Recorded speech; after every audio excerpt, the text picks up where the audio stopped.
Gabriela, ¿quién es su invitado? Y adelante, salúdelo, por favor. Así es, Julio. Tenemos como invitado a Francisco Monaldi, quien es director del Programa Latinoamericano de Energía en el Instituto Baker en Houston, que ha trabajado además como consultor para diversas instituciones en la región del Golfo. Y pues lo invitamos a 6 AM y le agradecemos además su presencia para hablar un poco de lo que está ocurriendo precisamente en el mercado petrolero a raíz de esta situación en Medio Oriente, y además aprovechar y preguntarle de una vez, pues, ¿cuál es el papel o cuál puede ser el papel de Venezuela en medio de esta crisis con los precios del petróleo? Muchas gracias por atender esta entrevista, Francisco. Encantado. Sí, la primera pregunta sería pues esa, ¿qué papel puede jugar Venezuela en medio de esta crisis de los precios del petróleo con todo lo que está ocurriendo en Medio Oriente? Bueno, Venezuela es un jugador relativamente pequeño hoy en día en el mercado petrolero, produce menos de 1 millón de barriles, lo cual es menos del 1%, pero sin duda el hecho de que el crudo venezolano esté fluyendo normalmente y en particular esté yendo a los Estados Unidos y al Caribe y a Europa, es un alivio, dado que alrededor del 20% del crudo mundial pasa por el estrecho de Hormuz, y en estos últimos días ha sido muy poco han sido muy pocos los tanqueros que han cruzado por esa zona. Arabia Saudita está tratando de implementar un programa para bypassear a través de unos oleoductos que ellos tienen parte de ese flujo, pero el precio del petróleo se disparó a más de $120, ya está hoy otra vez alrededor de 92, pero hay una situación obviamente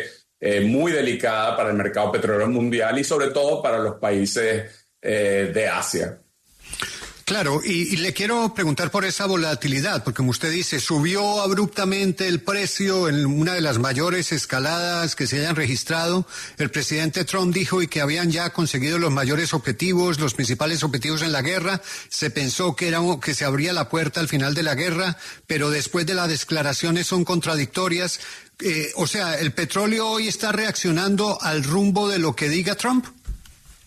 Sí, bueno, ciertamente tiene un impacto muy grande porque depende de cuánto tiempo dure esta disrupción en el estrecho de Hormuz y la guerra. Esto se puede transformar en una verdadera crisis energética o simplemente puede ser algo muy corto y temporal. Ya están empezando a pasar cosas que la hacen un poco más, a la crisis un poco más duradera. Por ejemplo, la producción de Irak y de Kuwait se está cerrando significativamente y eso después va a tardar tiempo en reabrirse. O sea que ya el tema no es solo que los barcos no están pudiendo salir, sino que se está cerrando una parte relevante de la producción mundial, unos 5 millones de barriles diarios. Para poner esto en perspectiva, cuando ocurrió la crisis con la invasión de Ucrania, se temía que salieran del mercado unos 4 millones de barriles rusos. Nunca llegaron a salir y, sin embargo, el precio del petróleo por un tiempo estuvo por encima de $120. Así que ciertamente el mercado va a estar pendiente de cada cosa que diga el presidente Trump y de si se afectan instalaciones de producción de petróleo y, por supuesto, si se resuelve el tema de los barcos cruzando el estrecho, que es más que todo un tema de seguros y de seguridad también de estos tanqueros que se atrevan a hacerlo. Ahora, ¿Venezuela pudiese verse de alguna manera beneficiada con este aumento de los precios del crudo en cuanto a lo que pueda percibir, tomando en cuenta también esta especie de tutelaje que mantiene Estados Unidos incluso en el tema petrolero? Sin duda, por supuesto, como bien dices, esta es una circunstancia muy peculiar, ¿no? Porque los ingresos de petroleros de Venezuela pasan ahora por una cuenta en el Tesoro de Estados Unidos y el Tesoro decide cuánto dinero le pasa a Venezuela y en qué condiciones. Entonces es una situación completamente tutelada. Esto contrasta, por supuesto, con lo que hubiera pasado. Si esta crisis hubiera ocurrido en noviembre, el crudo venezolano estaría yendo al mercado negro en China. Estarían los descuentos reduciéndose porque obviamente hay una escasez ahora de petróleo en Asia, pero sin duda no se estaría beneficiando completamente digamos, los ingresos de Venezuela. Pero la pregunta central ahora es, porque no hay duda de que en este mes Venezuela va a tener unos ingresos muy superiores a lo normal y a lo que ha tenido en los últimos tiempos, pero claro, de nuevo, no sabemos qué proporción y a qué velocidad ese dinero va a regresar a Venezuela.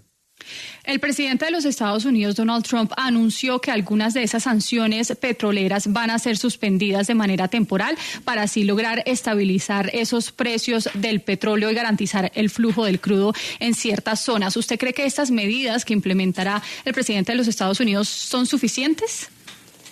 Depende mucho de si de verdad se afecta la producción. Hay varias herramientas que tiene tanto el presidente de Estados Unidos como otros aliados de Estados Unidos. Por ejemplo, ellos tienen muchísimo petróleo en las reservas estratégicas y todavía han decidido no sacarlo a la venta.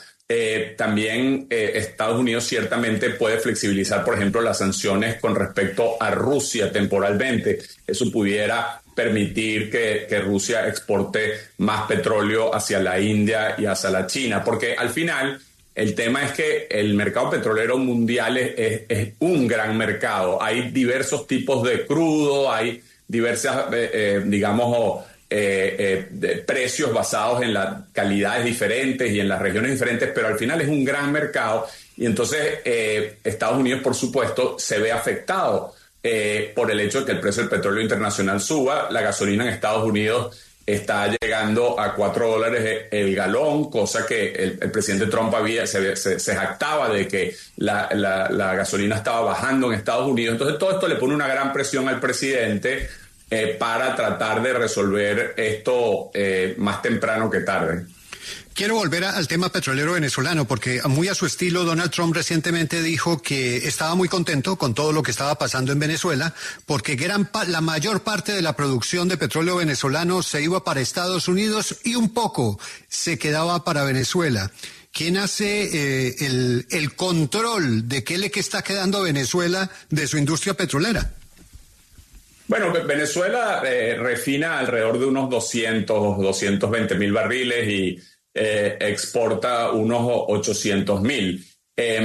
Eso, digamos, no ha cambiado sustancialmente con respecto a los niveles, digamos, a mitad del año pasado. La gran diferencia es el destino de ese crudo. El 80% del crudo solía ir al mercado negro chino, solo el 16% iba a Estados Unidos por una licencia que tenía la empresa Chevron, que ahora puede exportar todo lo que produce en Venezuela a Estados Unidos, y algo iba a Cuba, ¿no? Ahora eso cambió y básicamente Estados Unidos es el que decide a qué destinos puede ir el crudo. Ya incluso ha salido un tanquero para China, pero a precios de mercado. Han salido tanqueros a la India, han salido tanqueros a Europa, pero ciertamente la mayor parte del crudo venezolano se está vendiendo en los Estados Unidos, y como había una acumulación muy grande de inventarios por el periodo del bloqueo, hay una parte importante que se ha ido a tanques en el Caribe, en las islas del Caribe, que, digamos, lo tienen allí temporalmente mientras luego se lo venden